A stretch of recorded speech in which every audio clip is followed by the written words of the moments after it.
Picture this: a massive oil tanker carrying millions of barrels of crude, attempting to make a run for it under cover of darkness.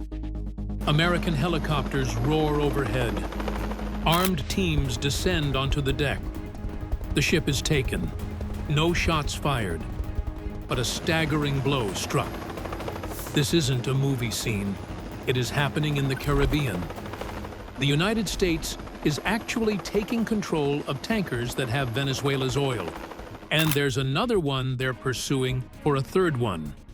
Is this the final game for Nicolas Maduro's administration? On December 10, 2025, the Coast Guard boarded the Panama-flagged tanker named the Skipper, with U.S. Navy helicopters supporting the boarding teams. This tanker was included in vessel shadow fleets that belong to Iran and had just finished loading approximately 1.8 million barrels of heavy crude oil being shipped from Venezuela, which was to be sent to Asia. The tanker was already on the U.S. Treasury Department's list of sanctioned listings for its alleged involvement with the smuggling of oil to support terrorist financing. The United States government had secured the tanker by issuing a federal seizure warrant. Upon the seizure, the vessel was towed by the Coast Guard into American waters, where President Trump called the seizure huge, vowing to keep both the oil and the vessel. Venezuela responded in outrage, declaring international piracy and the act to be theft. Maduro vowed that they would take action on the matter to the United Nations.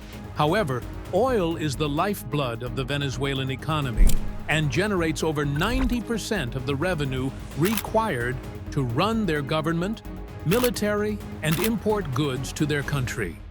And then, on December 20th, it happened again. The tanker was Panama-flagged. Another 1.8 million barrels of Venezuelan oil were seized as it was spotted east of Barbados. Not a specific individual was targeted this time, but so was the oil. U.S. helicopters lingered over it as a team took control of the vessel before dawn.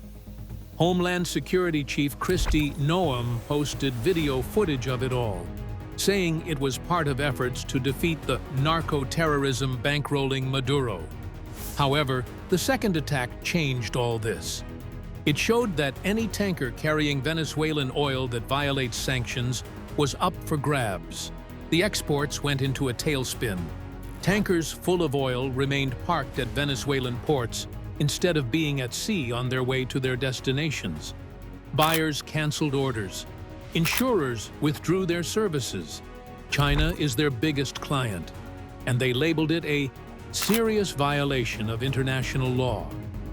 And now, on December 24th, hunt for a third tanker, the Bella 1. It's a sanctioned shadow fleet ship with Iranian oil smuggling connections to Iranian oil smuggling activities.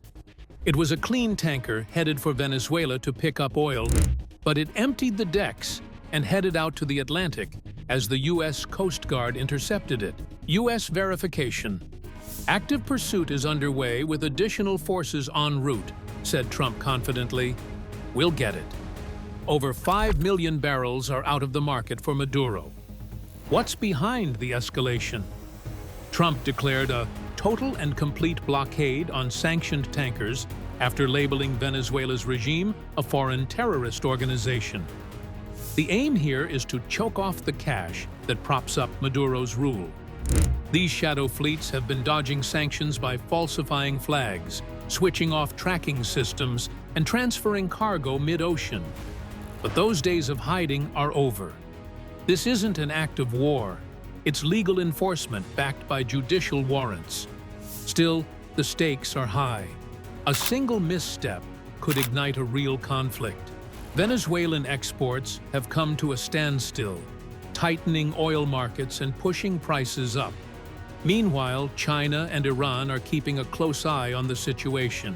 This could set a new standard for global sanctions.